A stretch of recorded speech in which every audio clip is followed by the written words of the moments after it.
Hi, this is Annette Sullivan from Lavender Thoughts. Today I've got a technique called Floating Reinker to show you. This just involves playing with some reinkers after you have embossed an outline image. This is an example of one I have made earlier, and you can see how there's different colours coming through even though I've just used the one ink.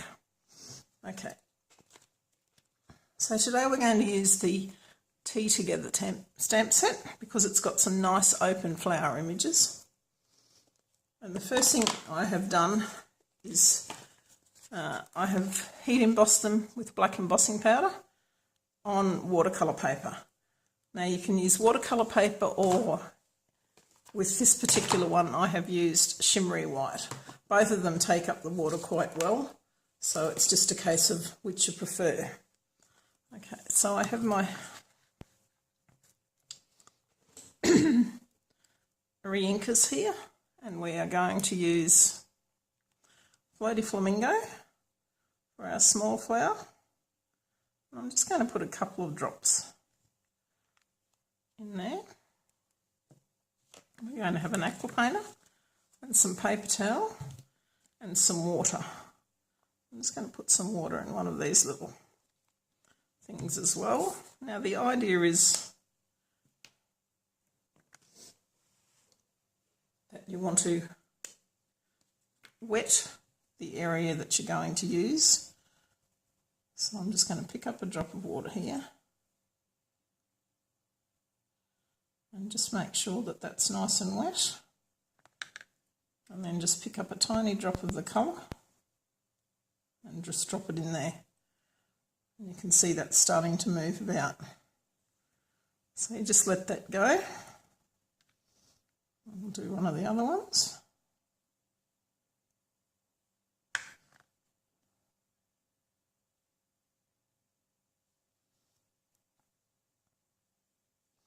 Now you can see I'm using two different aqua painters for this so that I can keep my water one dry.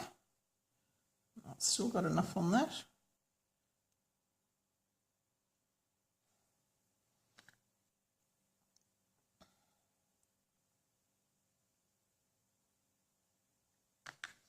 Now the more water you have in them, the more the ink's going to pool, and you're going to get your different shades. So I'll just let that one dry. Now this particular one here seems to just have a little bit too much water. I'll just pick up a bit of it. Excuse me, with the aqua painter. Okay, so I'll just do another one of that so you can see.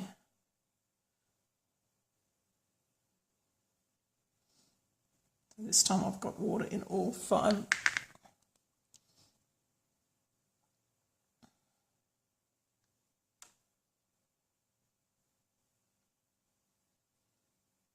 I'll just tap the ink into it, and as you can see, the floating reinker means it's just floating all around.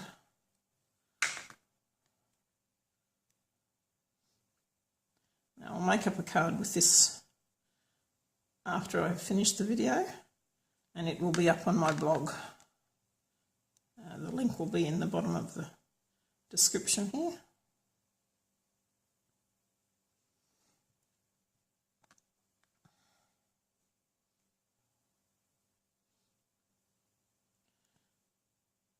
Now the bigger the area of your open image, the more definition in colour you're going to get.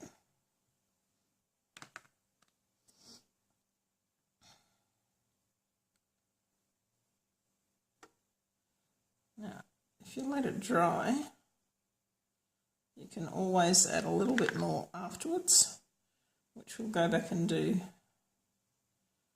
on a couple of them here. So you can see this particular one, it's sort of just dried in the middle, so I'm just going to pick up a little bit more water.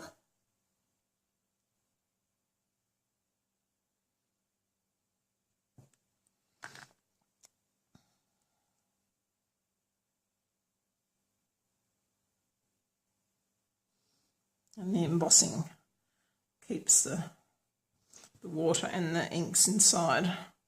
Okay, So that's our small ones. I'll just clean up our aqua painter here.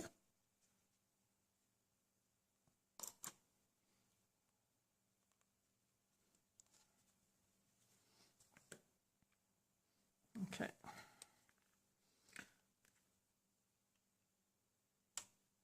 So I'm going to do the leaves in Old Olive. So I'll just put a drop of Old Olive in there.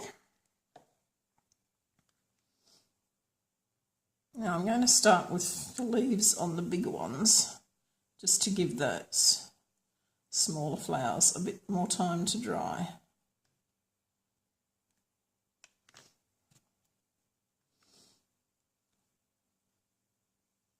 Now there's no right and wrong way of doing this. You're going to end up with different look every time you do it because of how much water and ink you're picking up on the different panels. When I'm finished, I'll actually show you another card where I use the same colour on the same image on two different cards, and they are totally different in colour.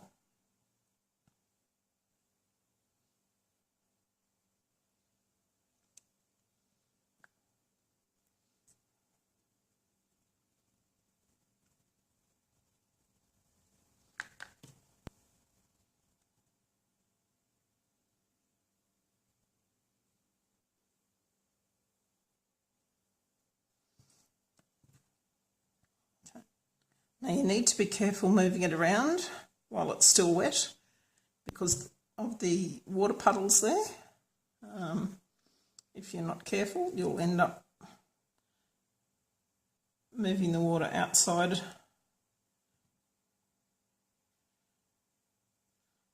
the areas you want it, and if you're doing just on a straight card, you could actually ruin your whole card. This particular one, it probably doesn't matter as much because I will be die cutting these images to make the card. Okay, so we can go back and try doing these little ones.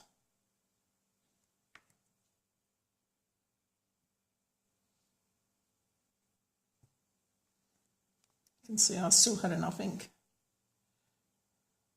Now don't worry if you haven't coloured in the entire image. As you know with watercolouring, if you leave little white spaces, it gives it more definition and makes it more of a watercoloured look, which is what you're trying to get here anyway.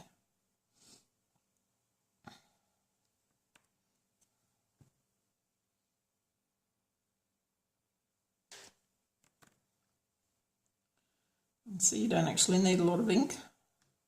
I've only put one drop in there, and I haven't even dipped my aqua painter back in there to do these little ones.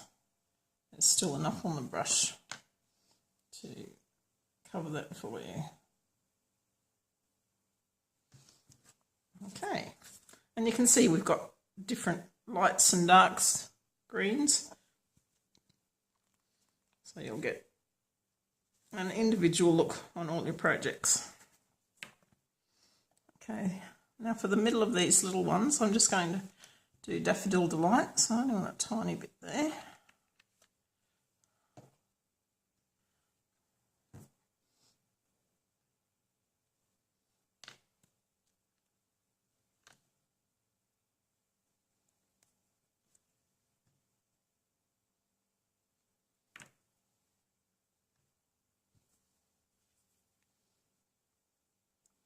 Now when you have different panels to do, like the different petals and parts of this leaf, it's a good idea to make sure that parts of them are dry, just to avoid the colours running into each other.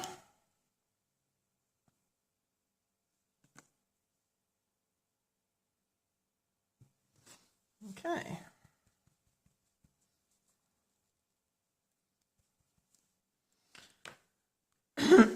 Okay, for our large roses, we are going to use Merry Merlot.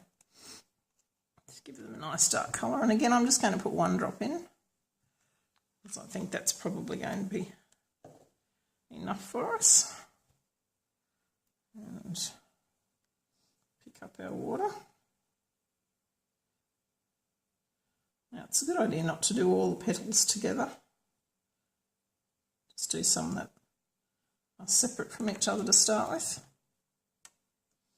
And just see how you pick up the colour in there.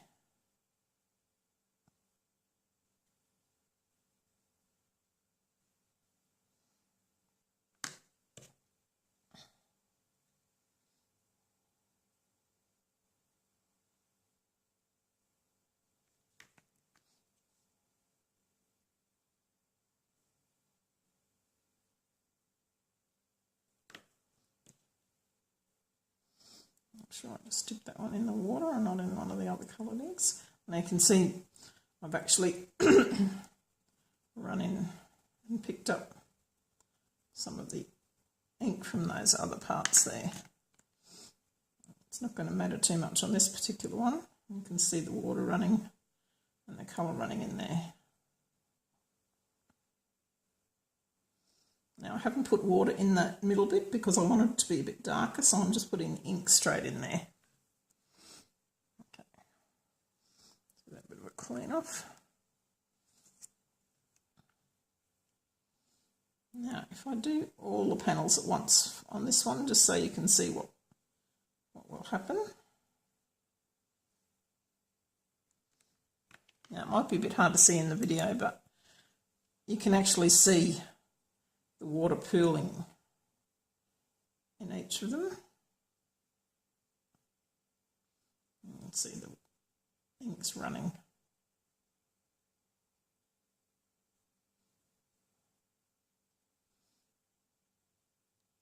Just get a bit of dark ink to go through there.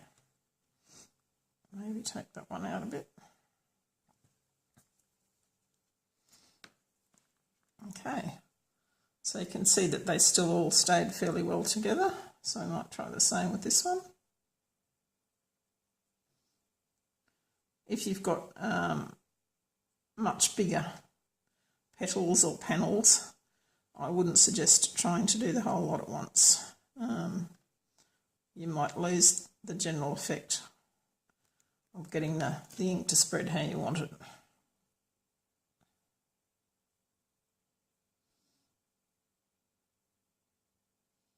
You can see how that's just drying within the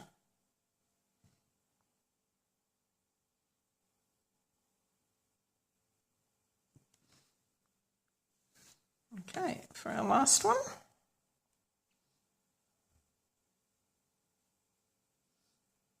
If you don't have enough water, your ink is just going to sink straight into your paper, and the effect won't be anywhere near as pretty.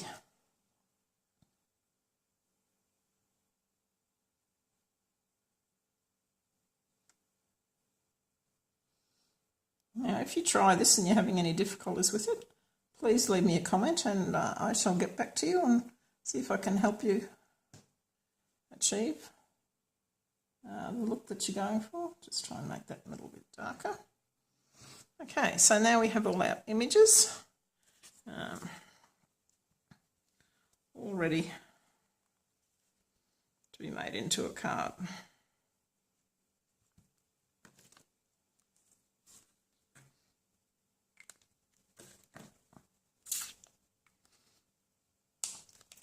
Okay, now I'll just carefully move that to one side. And this is what I was talking about. Both of these were done with Lovely Lipstick and Call Me Clover inks, and you can see just by the amount of water and ink that I've had on the different panels how you can get entirely different colours, and you can see the colours look different in each of the panels as well. Here's another one that I have done, and again you can see the variations in shade throughout there, and that's just weighed the water, how much water I've got on and picked up in the different panels.